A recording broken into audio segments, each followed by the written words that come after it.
2025년 9월 오늘 26일 금요일 대한공화국 디지털 실력을 기술하겠습니다. 오늘 제목은 한미 패권 교체를 보는 역사적 시각이라고 하는 제목으로 하겠습니다.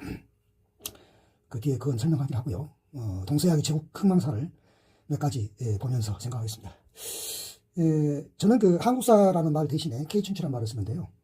그러니까는 그 종래의 한국사는 우리 한국만 놓고서 말하기 때문에 외국 사람들이 알아먹을 수 없는 이야기를 하고 결국은 이제 결과적으로 역사의식이 무식한 것이 아닌가 이렇게 오해를 받게 되죠.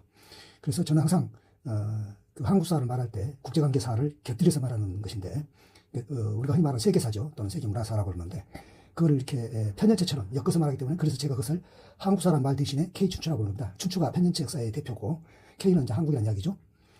이제 오늘 그 중에 한 가지 말씀드리겠는데요. 전 세계인이 이순신 장군을 압니다. 왜냐하면 K컬처, K역사 하면은 이순신이 중요하니까 알죠. 아는데, 그럼 이순신을 알면 임진왜란도 알아야 되잖아요. 임진왜란 몰라요, 세계인들은. 임진왜란 말 자체도 낯설고. 그럼 우리가 그것을, 우리 한국사 할 때는 상관없겠지만은, 우리가 역사를 지금 이제 글로벌 시대가 됐고, 이제 한국이 지금 오늘 제목이 지금 한미 패권 교체의 그 전망이라는 거 아니에요? 그러면 글로벌적인 이야기로 우리가 이해를 해야 돼요. 그러면, 세계인들은 임진왜란을 뭐라고 부를까? 그들도 임진왜란을 부를까? 그렇게 안 불러요. 제1차 중일전쟁이라고 불러요. 놀랍죠? 그러니까 그 당시 1차 중일전쟁은 이제 중국으로 말하면 만력제, 주익균이고, 그 다음에 이제 일본은 토요토미 히데요시, 풍신수길이 아닙니까? 이 전쟁이란 말이에요. 전쟁터가 이제 조선 땅이긴 하지만, 결국은 이 토요토미 히데요시가 침략하고자 했던 것이 명나라 땅이고, 그 당시 명나라 황제가 만력제 주익균이고, 그래서 주익균이 이효성을 통해서 조선에 군대를 보낸 것은 조선을 돕자라는 것보다도 명나라를 침범해 들어오겠다는 것을 밝혔기 때문에 먼저 나가서 싸워야 한다는 것으로 이렇게 했던 것이죠. 그래서 이거는 이제 그 토요토미 히데요시가 이제 죽어서 그 전쟁이 끝났어요. 7년 전쟁이 끝났는데 그때 우리 이순신 장군도 이제 7년 전쟁 끝에 이제 전사하셨죠. 그리고 이제 명나라는 그 뒤로 얼마 안 있다가 망했는데요.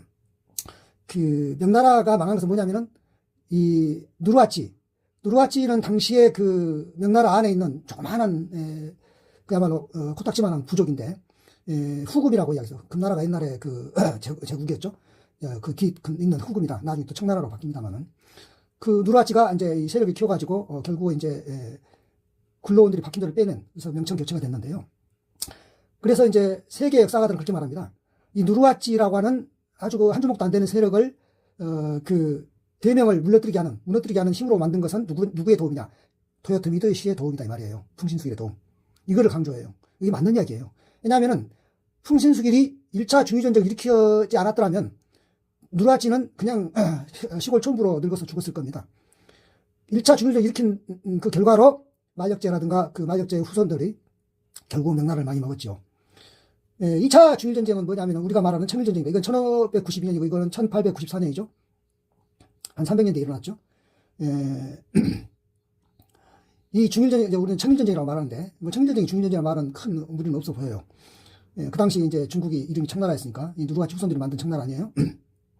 이때는 이제 그 전쟁 당사자가, 그 중국은 그 유명한 서태후, 왜 여자를 당사자가 했겠는가 하면, 광서제가 그 황제긴 한데, 어려요. 그래서 어리고 이모죠, 그러니까 서태후가. 그것도 큰 이모인데. 그러니까 이제 이 서태후는 자기 아들도 때려치우고 갈아치우고 또 이렇게 조카까지 세워가지고 섭정을 했잖아요. 그 서태후의 그 사치는 말로 이룰 수 없는데 그 당시 일본의 이제 메이지 천황이죠. 제가 천황이라고 하면은 일본 천황을 존중해서라는 뜻은 아니고 그들이 부르니까 저는 부르는 대로 불러줄 뿐인데요. 이랑이라 해도 상관없겠습니다만은 메이지 천황인데 이것도 이제 그 청일전쟁을 일으켜가지고 이것도 이제 조선 땅에 싸웠어요. 이게 사실 동학혁명 때문에 이제 청일 양국군이 그 우리 조선의 민비가 불러가지고 그 동학혁명을 진압하겠다고 들어온 군대 아니었어요? 그래갖고는 동학혁명 진압할 필요는 별로 없고 이제 좀 철수해줬으면 좋겠다 했지만 말을 듣지 않고 부를 때는 언제 곧 철수하라 가냐 하면서 청일군 양국군이 우리 조선 땅에서 전쟁을 일으켰어요. 그게 이제 청일전쟁이고 이것이 세계사에서는 제2차 중일전쟁이 오릅니다. 그래서 이건 이제 중국이 졌지요. 그래서 이제 그 일본이 이겼기 때문에 우리 동학혁명 이후로는 이제 일본의 말하자면 그 식민지가 돼버린 것이나 마찬가지인데 그 중국이 이제 그 청나라 황실이 졌기 때문에 막대한 배상금도 물리고 이렇게 해서 이제 무너지게 되는데 그때 이제 순원이라는 사람이 나와요. 순원도 뭐냐면은 이때 이제 그 청일 전쟁 때 그러니까 2차 중일 전쟁 때 남경 쪽에 이쪽에는 이제 그 여기도 이제 남쪽이든 북쪽이든 전부 다 이제 그 뭡니까 여러 가지 이제 그 향령이라는 것보다 그 예비군이라 할 수도 없고 뭐 의용군이라고 할까요? 그런 군대들이 이제 많이 있었어요. 그래 있었는데 그 중에 이제 한 세력인 순원이 이제 나중에 이제 중화민국이라는 거를 만들죠. 1910년에 신해 혁명을 일으켜가지고 1910년 1911년이죠. 신해년에. 그래가지고 이제 이 청족 왕조가 이제 무너지는데 뭐 바로 무너진 건 아니지만 결국 무너지죠. 이안스카이가 나중에 뭐 다시 뭐 이렇게 뭐랄까 스스로 칭황제 가지고 이렇게 이어가는 건 있지만 그거는 뭐 해프닝에 불과했고. 그러니까 뭐냐면은 아까 이게 누르하치가 그랬듯이 순원도 그냥 의사나 이 사람이 그 일본에서 의학을 전공했거든요. 유학 가가지고 의사나 하고 있을 사람이었는데 이 메이지가 청일전쟁을 일으킨 것으로 해서 말하자면 하나의 스타가 된 거죠. 그럼 이제 3차 중일전쟁은 이거는 이제 우리도 중일전쟁이라고 불러요. 1937년에는 중국 사람들은 난징 대학살로 이렇게 부르죠. 정확하게 중국식 발음이면 난징 대도살. 우리는 이제 도살이라는 말은 짐승할 때만 써먹으니까 대학살이라고 그러는데 여하튼 중국인들은 그 난징 대도살이라고 그래요. 그거예요 이게. 이때 이제 어떻게 했냐면은 장제스의 국민당군이나 그 다음에 마오쩌둥의 그 공산군이나 서로 그 국공합작이라고 그래요. 국공합작을 해가지고 이걸 이제 대항을 했어요. 대항을 했는데 이때 이제 일본의 그 천황국왕이 히로히도가 천황했단 말이에요. 그 이제 전쟁을 일으켰는데 이 장제스가 그 전쟁하는 와중에도 국공합작했다가 다시 국공분쟁하고 막 이걸 반복을 해요. 특히 이제 그러면서 뭐냐면 이걸 막 없애려고 애를 써요.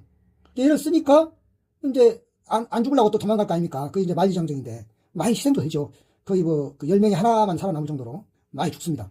그러나 이것도 이제 지내놓고 보니까 나중에는 이제 그 굴러온들이 박힌돌 빼낸다고 장제스가 이제 쫓겨나가지고 대만으로 도망가고 마오쩌둥이 이제 중국의 주인이 됐잖아요. 그러니까 이 장제스가 그렇게 쓸데없이 핍박하지 않았더라면, 히로히도가 중일전쟁을 안 일으켰더라면, 마오쩌둥은 그 후난성 장사 그 사범대학도 아니고 그다음 사범대 학교죠. 나가지고 그 선생질하고 있었거든요. 그러니까 시골에서 선생일 하다 말 사람인데 히로히도가 전쟁을 일으킨 바람에 그리고 장제스가 또 쓸데없이 막 핍박을 한 바람에 결국은 이제 스타가 돼가지고 결국은 이제 중국 그이들 말로 국부가 된 거죠. 그 장제스는 이제 대만으로 쫓겨가가지고 이제 하차는 지금은 대만 국민당에 불과한 것이 된 것이고 이렇게 된 거예요. 그러니까 이게 역사가 그냥 이론이에요. 누르하치를 키운 것은 역설적이도 토요토미 히데요시 풍신수길, 순원도 키운 것은 메이지, 또 마오쩌둥을 키운 것도 히로히도 이렇단 말이에요. 그래서 우리가 생각할 때는 잘 생각해 봐야 되는데 지금 이제 이 영미 이 1, 2차 세계대전 하게 되면 이제 영미가 있고 그 다음에 이쪽에 이제 독일이 있어요. 이건 1차도 마찬가지, 2차도 마찬가지예요. 세계대전이 다. 그러니까는 물론 뭐 연합국가 이제 추축국 이렇게 말하는데 엄밀하게 말하면 영국과 독일의 그 패권 경쟁 아니었어요? 그러니까 항상 독일은 계속 전쟁을 일으켜가지고 영국은 마찬가지로 그 패권을 유지하려고 그래가지고 이게 결국은 누가 어부지를 얻냐? 항상 미국이 얻어요. 특히 2차 대전 때는 완전히 이제 미국이 이제 더 스타가 된 거죠. 그러니까 그러면서 이제 영미 패권이 바뀌었어요. 그러면 이 영국이 미국한테 패권을 주고 싶었겠어요? 천만의 말씀이죠. 그 패권을 지키려고 독일하고 싸웠는데 그럼 결국은 미국이 패권국이 된 건 뭐냐면 이 독일 때문이라기도 과언이 아니에요. 독일이 계속 영국과 싸운 바람에 된 거예요. 이 그림이 지금 뭐냐? 지금 이제 이 중국이 우리 이제 그 미국과 한국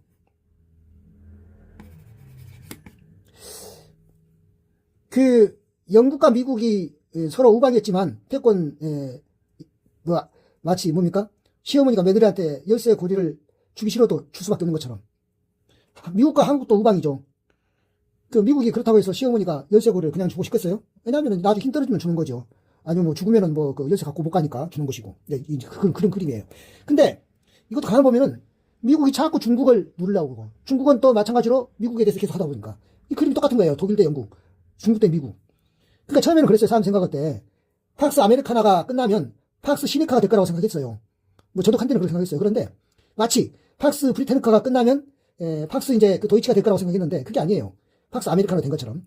그러니까 팍스 아메리카나가 끝나면 팍스 시니카가 된 게 아니라 팍스 코리아나가 된다는 얘기예요. 팍스 코리아나가.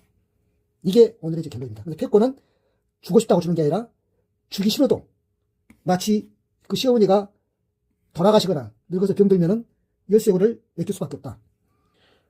그러니까 사실은 일본처럼 고분고분할 수도 있는데 일본은 고분고분 하잖아요. 미국에 대해서. 우리도 많이 고분고분 했어요. 무려 80년 동안. 그런데 지금 미국이 우리한테 하고 있는 짓은 굉장히 힘들게 하는 거예요. 뭐냐면은 그냥 보따리 털렁 내놓으라는 거 아닙니까? 그러면 이거 그렇게 할 수가 없죠. 지금 뭐 3,500억 달러, 그것이 무슨 뭐 500조인가 그러는데, 그것도 더 한다면요, 또. 트럼프 똘마니 그 상무장관, 아주 양아치 행동대장 같은 새끼 놈. 그놈이 그러잖아요. 3,500 플러스 1,000억 불 해가지고, 약 5천억 불, 1,500 불 해갖고, 그 5천억 불 한 700만 원 된다는 거예요. 그 700만 원, 700조. 700조 원을 내놓으란 거죠. 그러니까 달러 다 내놓으란 거예요. 달러 가진 거 다. 우리 이제 갖고 있는 달러. 뭐 그러면 뭐 바로 망하는 거죠. 뭐 시간 걸릴 것도 없어요. 바로 망해. 그러니 자동차 그까짓 거 팔아봐야, 우리 자동차만 미국에서 파는 것도 아니고 다른 거 경쟁하는 것인데, 차라리 우리가 다른 미국이 아닌 제3국에다 투자해서 그 나라, 가령 인도 같은데 인구가 얼마나 많아요.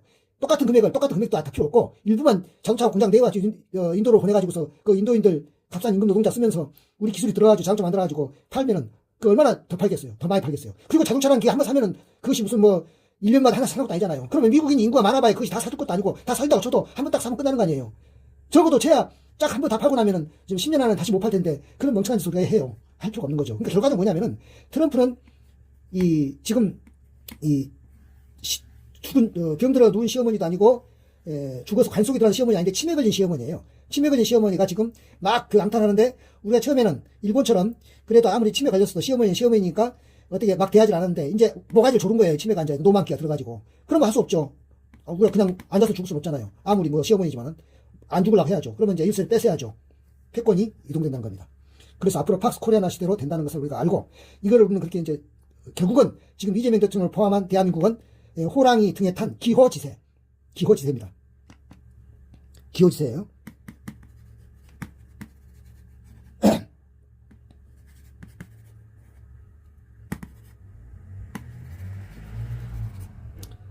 호랑이를 타면요, 호랑이를 쳐서 달려야 돼요. 만약에 멈추잖아요? 그러면 그 호랑이가 자기를 타고 있는 사람을 잡아먹습니다. 멈추지 말고 달리게 해야 돼요. 달리는 걸 해요. 그럼 계속 달리게 채찍질해야 됩니다. 우리는 지금 이재명 대통령을 포함한 대한민국은 미국이라고 하는 트럼프라고 하는 호랑이 등에 지금 타고 있습니다. 이 호랑이를 계속 채찍질해가지고 달리지 못하면 이제 죽는 겁니다. 자전거가 달리지 않으면 쓰러지는 것처럼 우리는 기호지세에 있다. 그래서 팍스 코리아나 시대를 내려갑시다.